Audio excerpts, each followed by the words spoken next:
사회기자님 정태웅. 한범수입니다. 첫 번째 보겠습니다. 버스 몰카범 체포 작전 성공했나요? 결론은 조금 이따가 알려드리고요. 네. 일단 화면 보시겠습니다. 자, 보면 경찰관들이 우르르 버스 안으로 들어가요. 네, 몰카범 잡으려는 겁니다. 승객 한 명이 옆자리를 가리키고 있죠. 저기에 몰카범이 수그리고 있었습니다. 급하게 사진 삭제하는 중이었다고 합니다. 저 승객분이 신고한 거고요. 맞습니다. 문자 메시지 화면 나올 텐데요. 다른 승객 다리를 찍는 사람이 있다. 땡땡역에서 땡땡 방향으로 가고 있다. 이렇게 신고했습니다. 몰카범이 눈치 못 채게 하려고 일부러 메시지를 이용한 거죠. 판단력이 상당히 좀 좋으신데요. 이게 전화로 신고했을 경우에는 몰카범이 증거 인멸할 수도 있고 그 사이 난리 피울 수도 있고 그렇잖아요. 그렇죠. 네. 그런데 재치 있는 분이 또 있었습니다. 영상 계속 나오고 있는데요. 네. 버스기사가 수신호를 보냅니다. 저 신호 덕분에 출동 경찰관들이 버스를 놓치지 않고 탈 수 있었습니다. 기사님도 그러니까 몰카범이 눈치 못 채게 하려고 저렇게 손짓만 한 거잖아요. 그렇죠. 근데 기사님은 어떻게 몰카범 있는 거 알았죠?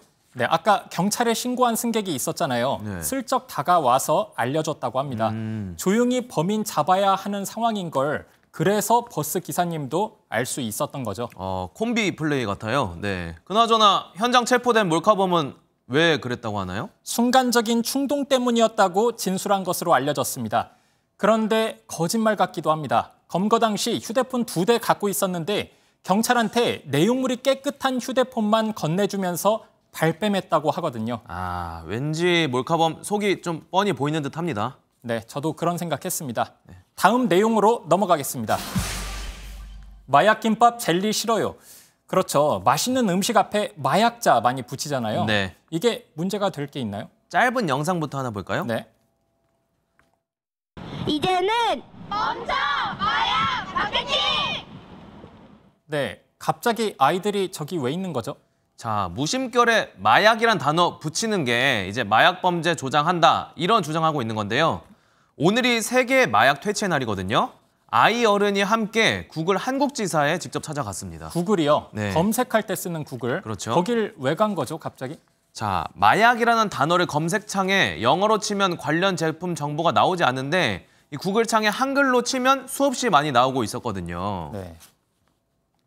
마약 단어가 들어간 상품이나 음식을 너무 쉽게 접하며 자란 우리 아이들이 마약에 대한 경각심을 갖지 못하고 원래는 국내 대형 쇼핑몰들도 마약 글자를 노출해 왔었는데 지난해부터 검색 제한을 시작했습니다. 네.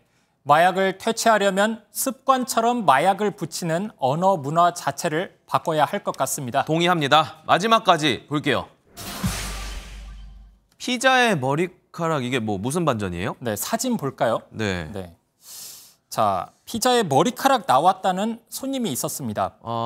검고 가는 형체 봐서는 딱 봐도 머리카락은 맞는 것 같고요. 네. 가게 주인한테 환불 요청했겠네요. 맞습니다. 그런데 사장님은 신통치 않은 반응을 보였습니다. 가게에서 보낸 피자 같지가 않았고 손님이 머리카락 나온 부분을 휴지에 쌓아놨다고 했는데 그걸 보여주지 않았기 때문입니다. 이렇게 듣고 보니까 저도 살짝 의심이 생기기는 해요. 그래도 일반적으로는 손님이 왕이잖아요. 그냥 환불해주고 넘어가지 않나요? 그렇죠.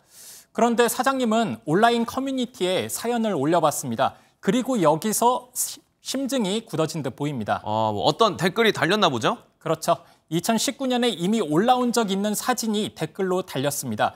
피자에 머리카락이 엉켜있는 사진입니다. 아까 보여준 사진이랑 아예 똑같은데요? 똑같죠. 네. 이번에 피자집 손님이 이미 4년 전 올라왔던 사진으로 속여서 환불받으려고 했던 것으로 의심됩니다. 기망행위로 재산상 이득을 취하려고 한 것이고 환불을 받은 상태라면 사기죄, 환불을 받기 전 상태라면 사기 미수가 성립합니다. 단 한 번만으로도 사기죄는 성립합니다. 자, 손님 이용해 먹으려는 자영업자들 물론 잘못 큽니다. 하지만 반대로 자영업자 기만하는 이런 비양심적인 소비자 역시 문제라는 생각 드네요. 네, 오늘은 여기까지 하겠습니다. 사회기자 M이었습니다. 안녕하세요. 김주하입니다. 공정하고 신속한 MBN 뉴스, 유튜브를 통해서도 만나보실 수 있습니다. 특히 더 많은 뉴스와 라이브를 보고 싶으시다면 오른쪽을 눌러서 구독하시면 됩니다. 어렵지 않죠? 빠르고 정확한 뉴스로 계속 찾아뵙겠습니다. MBN 뉴스를 시청해주신 여러분 고맙습니다.